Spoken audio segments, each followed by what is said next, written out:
Film की शुरुआत होती है एक दूसरे प्लेनेट यानी सैयारे को दिखाने से, जहां हम दो किस्म के रोबोट्स को आपस में बहुत बुरी तरह लड़ता हुआ देखते हैं। दोनों टीम्स के रोबोट्स एक दूसरे को पटक पटक कर मार रही थी। गोलीबारी भी इनके बीच खूब हो रही थी क्योंकि ये हाई टेक्नोलॉजी रोबोट्स थी। इनमें एक किस्म के रोबोट्स का नाम था डिसेप्टिकॉन्स, जबकि दूसरी किस्म का नाम था ऑटोबोट्स। डिसेप्टिकॉन्स बुरे रोबोट्स हैं जो इस प्लेनेट पर हमला करके यहाँ कब्जा करना चाहते हैं, लेकिन ऑटोबोट्स जो अच्छे रोबोट्स हैं वो उन्हें ऐसा करने से रोक रही थी, उनसे लड़कर अपने प्लेनेट को बचा रही थी। पर क्योंकि डिसेप्टिकॉन्स यहाँ सभी ऑटोबोट्स को खत्म करने और उनके प्लेनेट पर कब्जा करने के इरादे से आई थी, तो उन्होंने बहुत खतरनाक हमला कर दिया। लेकिन ऑटोबोट्स अपनी हाई टेक्नोलॉजी गन्स और मशीन से उन्हें भारी टक्कर दे रही थी। पर क्योंकि डिसेप्टिकॉन्स की तादाद ज्यादा थी तो ऑटोबोट्स हारने की मोड़ पर आ गई थी। इसलिए ऑटोबोट्स का लीडर अपने सभी रोबोट्स को वहाँ से फौरन निकल जाने को कहता है। अब तभी यहाँ एंट्री होती है मेन कैरेक्टर रोबोट की, जो ऑटोबोट एक पीला रोबोट होता है। आते ही वो डिसेप्टिकॉन के लीडर से लड़कर उसे अच्छी टक्कर देता है। फिर अपने लीडर के पास जाकर कहता है कि हम यहाँ से क्यों जाएं, क्यों अपना ही घर छोड़कर भाग जाएं, हमें इनसे लड़कर टक्कर देनी चाहिए। जिस पर ऑटोबोट्स का लीडर उसकी हौसला अफजाई करते हुए कहने लगा कि हाँ तुम ठीक कह रहे हो, हम इनका मुकाबला करेंगे, लेकिन पहले हमें किसी महफूज जगह की जरूरत होगी। मैंने एक अर्थ नामी प्लेनेट के बारे में सुना है जिसके बारे में अभी तक डिसेप्टिकॉन्स को पता नहीं चला, इसलिए मैं चाहता हूँ कि तुम वहाँ जाकर हमारे लिए एक बेस बनाओ ताकि बाद में हम भी वहाँ आ सके। फिर सब नॉर्मल होने के बाद हम ऑटोबोट्स जब दोबारा इकट्ठा होंगे हम भी आ जाएंगे। ये हुक्म सुनते ही पीला रोबोट फौरन वहाँ से भागा, स्पेसशिप में बैठकर तेजी से यानी हमारी जमीन पर आने के लिए निकल गया। वो स्पेसशिप से बाहर डिसेप्टिकॉन्स को देख रहा था जो अब भी बाज नहीं आ रही थी। डिसेप्टिकॉन्स के पास ये ताकत थी कि वो खतरनाक प्लेन भी बन सकते थे, इसलिए प्लेन बनने के बाद वो इस पूरे प्लेनेट पर आग फेंक रही थी, जिनको रोकने के लिए ऑटोबोट्स का लीडर फौरन वहाँ से कूद पड़ा। अब सीन शिफ्ट होकर आता है प्लेनेट अर्थ यानी हमारी दुनिया पर, जहाँ जंगल में कुछ आर्मी सोल्जर्स अपनी ट्रेनिंग कर रहे थे, जिनका लीडर एक एजेंट था। वो लोग अभी बातें कर ही रही थी कि तभी एक ही नजर आसमान की तरफ गई क्योंकि उसी स्पेसशिप की आवाज आई थी। उसने जब आसमान की तरफ देखा तो उसे आग जैसी कोई चीज दिखी जो तेजी से जमीन की तरफ बढ़ रही थी, जिसे देख वो दंग रह गया। फौरन अपने लीडर को भी दिखाता है। वो इस बात से अनजान थे कि वो स्पेसशिप इनके बहुत ही करीब आ चुका है। उसे देखकर ये जैसे वहाँ से भागने लगे, वो स्पेसशिप इनके पास ही आकर तबाह हो गया, जिससे वहाँ धमाका हुआ और आग लग गई। इस वजह से बहुत सारे सोल्जर्स की हालत खराब हो जाती है, वो जख्मी हो गई थी। इसलिए उनका लीडर यानी एजेंट फौरन अपने कैंप में कॉल करके मदद बुलाता है। लेकिन जैसे वो पीछे मुड़कर देखता है, स्पेसशिप में से वो पीला ऑटोबोट बाहर निकलता है। क्योंकि वो रोबोट था उसे जरा भी कुछ नहीं हुआ था। उसे देख एजेंट की आंखें खुली की खुली रह गई क्योंकि वो अपने सामने दूसरी दुनिया से आए रोबोट को देख पा रहा था, जिसकी आंखों में नीले रंग की रोशनी थी। वो बड़े गौर से एजेंट को देख रहा था कि तभी उसे कुछ आवाजें सुनाई दी। आसपास जब उसने देखा तो वहाँ बाकी सोल्जर्स भी आ गई थी, जिस वजह से वो वहाँ से भाग जाता है क्योंकि उसने सबको स्कैन करके अपने लिए खतरा समझा। वो बहुत स्पीड में भाग रहा था, जिसके पीछे पीछे आर्मी की गाड़ियाँ भी आ रही थी। वो जैसे इसके करीब आई, रोबोट ने अपना रूप भी बदल लिया, यानी अब उसने खुद को रोबोट से गाड़ी की शक्ल दे दी थी, जिसे देखकर एजेंट काफी हैरान रह गया। उसे गुस्सा भी आ रहा था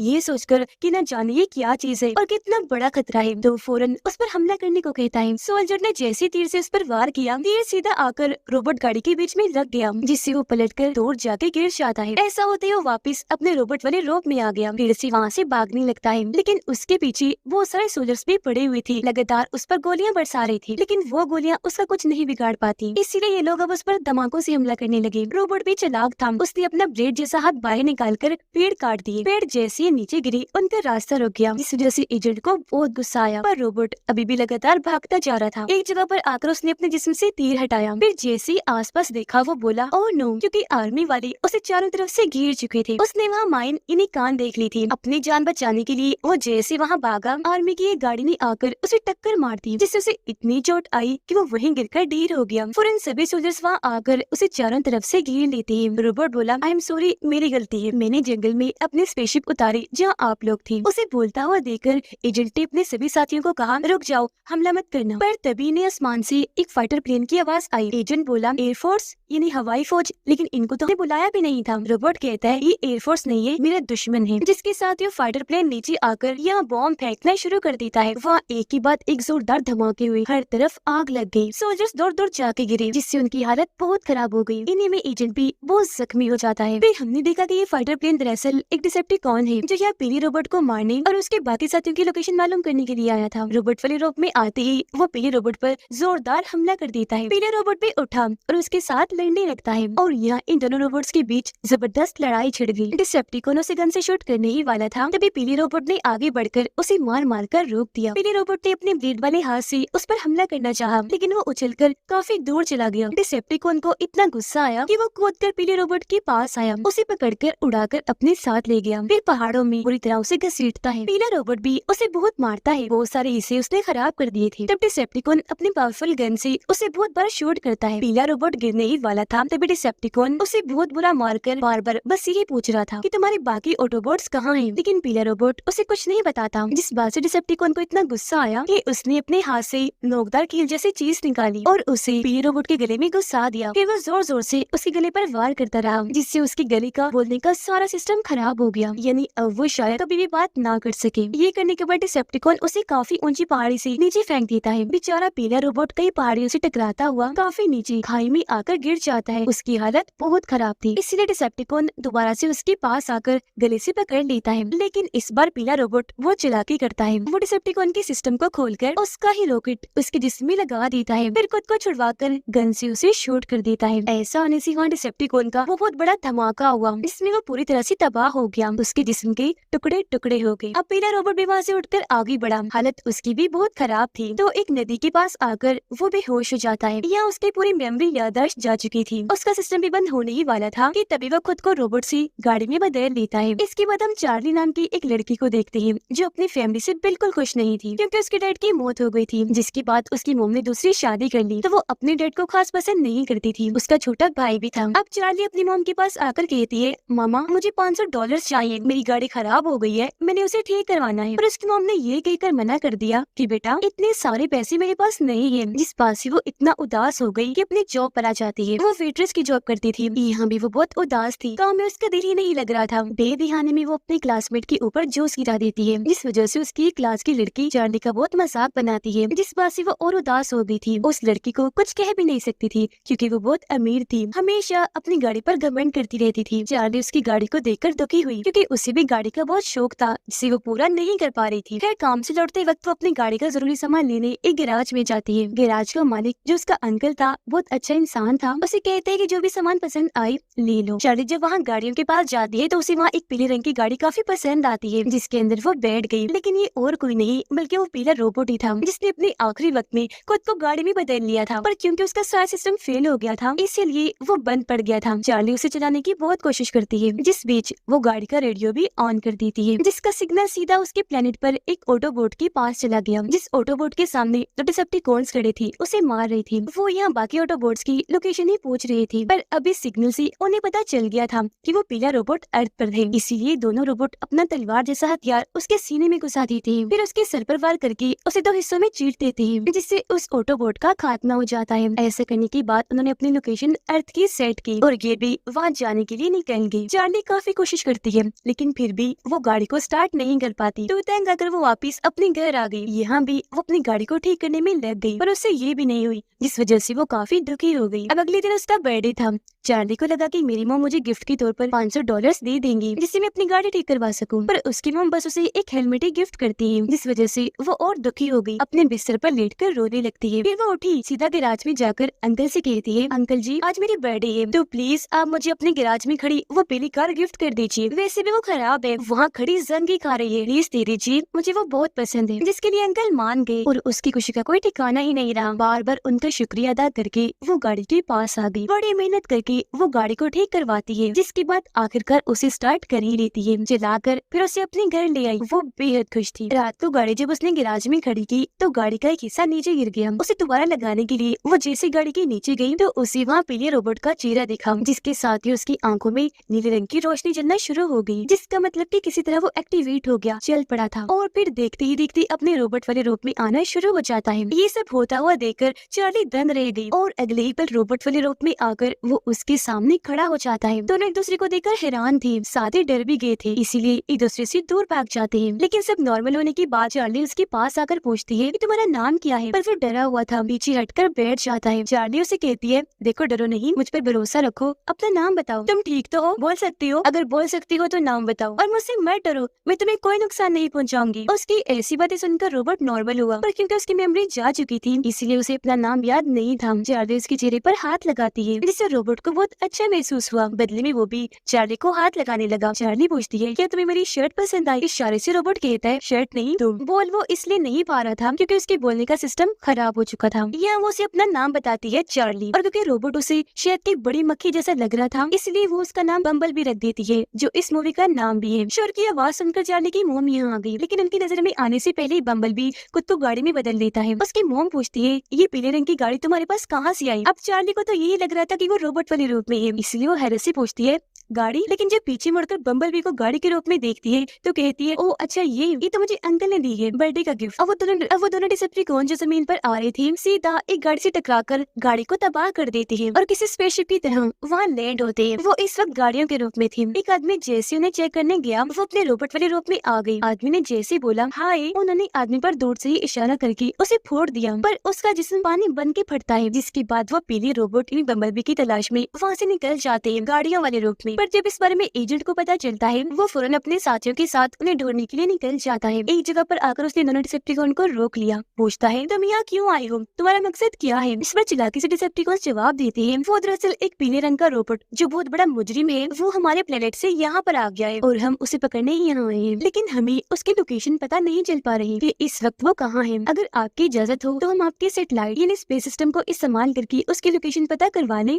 एजेंट उन्हें अपने मेन ऑफिस ले आया। जब दोनों डिसेप्टिकॉन्स सीनियर ऑफिसर के सामने आई तो उन्हें सैटेलाइट को इस्तेमाल करने की इजाजत मिल जाती है। उधर चार्ली सारा दिन बम्बलबी के साथ खूब मस्ती करती है क्योंकि उन दोनों की काफी अच्छी दोस्ती हो गई थी। ये दोनों जब जंगल में बातें करते हुए आगे बढ़ रही थी तो तभी चार्ली उसे कहती है, लेट जाओ, मुझे तुम्हारा जिस्म देखना है, तुम्हारे पूरे सिस्टम को चेक करना है। वो जैसे उसके सिस्टम को चेक करने लगी वहाँ उनके लीडर का होलोग्राफिक मैसेज सामने आ गया जो बम्बलबी को कहते हैं, हम जानते हैं तुम जिंदा हो, अपने प्लेनेट पर हम भी सही सलामत हैं और अब हम बहुत जल्द तुम्हें ढूंढ लेंगे और तुम्हें लेने आ जाएंगे। ये मैसेज देखकर अब बम्बलबी को भी वो चीजें याद आना शुरू हो गई थी। फिर रात को जब ये घर आए तो चार्ली देखती है कि उसका रेडियो खराब हो गया है, पर क्योंकि बम्बलबी को म्यूजिक गानों का बहुत शौक था इसीलिए वो उसके अंदर से खराब रेडियो निकाल कर नया रेडियो डाल देती है। ये लोग फिर अलग अलग गाने लगाकर खूब इंजॉय करने लगते हैं। बम्बलबी तो डांस करने लगा जिसे खुशी में वो झूम रहा हो। यहाँ चार्ली की खराब गाड़ी भी खड़ी थी। बम्बलबी जब उसके बारे में पूछता है तो चार्ली दुखी होकर रोने लगी। कहती है कि ये मेरी पसंदीदा गाड़ी थी जिसे मैं ठीक नहीं कर पा रही, लेकिन फिर उसके बाद मुझे तुम मिल गई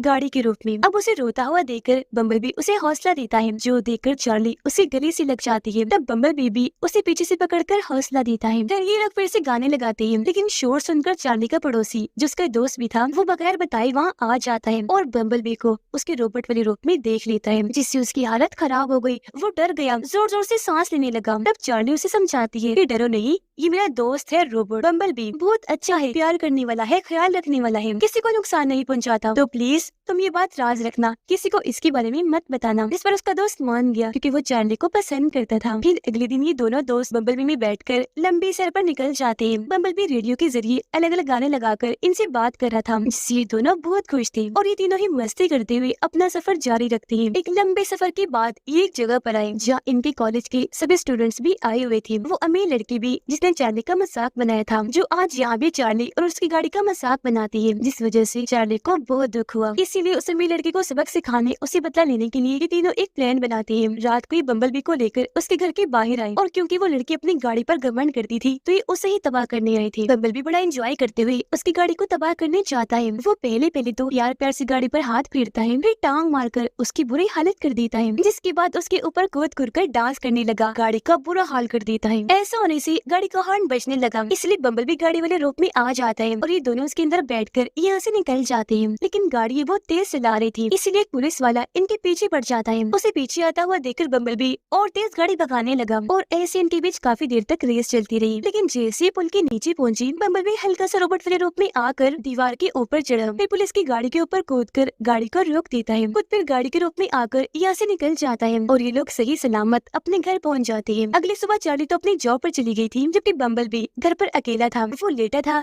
कि तभी डॉग उस पर चढ़ गया, जिसके पीछे पीछे वो गिराज से निकलकर घर में घुस जाता है और पूरे ही घर का सामान तोड़-फोड़ करके रख देता है, जैसे बर्तन, किचन, फर्नीचर वगैरह। ऐसा वो जानबूझ के नहीं कर रहा था, बल्कि वो जिस जिस चीज को भी हाथ लगा रहा था, जिससे भी टकरा रहा था, वो खुद ही टूटती जा रही थी। फिर इसी बीच बम्बलबी गलती से स्विच में उंगली दे देता है, जिससे जोरदार करंट लगा। उसके पूरे जिस्म में करंट फैल जाता है, जो उसे हिला कर रख देता है। उसके पूरे जिस्म से बिजली होती हुई घर की तारों में जा लगी। फिर होती होती पूरे टाउन में फैल गई, जिससे हर तरफ शॉर्ट सर्किट हो गया। इन बिजली की खराबी, वहाँ पटाखे और चिंगारियां जलने लगी, जिस वजह से डोनाल्ड डिसेप्टिकॉन को उसकी लोकेशन का पता चल जाता है और अब वो आर्मी के साथ उसे पकड़ने के लिए निकल जाते हैं। चार्ली के दोस्त को घर से बहुत आवाजें आ रही थी, इसलिए वो फौरन चार्ली को कॉल करके घर बुला लेता है। घर जब वो आई तो पूरे घर का बुरा हाल देखकर दंग रह गई। बम्बलबी पर भी गुस्सा होने लगी कि तुम्हें मैंने कहा था कि गाड़ी के रूप में छुप कर रहना, ये तुमने क्या कर दिया। अब जल्दी करो, जाओ यहाँ से, छुपो, इससे पहले कोई आ जाए। वो जैसे ही छुपने गया, यह चार्ली की मोम आ गई, जो पूरे घर की ऐसी बुरी हालत देखकर बहुत हैरान और परेशान हो गई। पूछने लगी, ये क्या हुआ। चार्ली बोली, मेरा कसूर है, मैं सब बताऊंगी, प्लीज शांत हो जाइए। लेकिन उसकी मोम, जो बहुत गुस्सा थी, उसे बहुत सारी बातें सुना देती है, इसलिए वो भी गुस्से में आकर अपने दोस्त और बम्बलबी को लेकर यहाँ से निकल जाती है। लेकिन तभी सामने से आर्मी वाले आकर उनका रास्ता रोक लेते हैं। चार्ली और उसका दोस्त जैसी गाड़ी से उतरे, उन्हें आर्मी वाले पकड़ लेती है, जो देखकर बम्बलबी को गुस्सा आ गया। वो ऑफिसर को साइड में धक्का देकर चार्ली को अपनी बाजू से पकड़ लेता है, फिर गोद में उठाकर वहाँ से भाग जाता है। जंगल के रास्ते घसीटता हुआ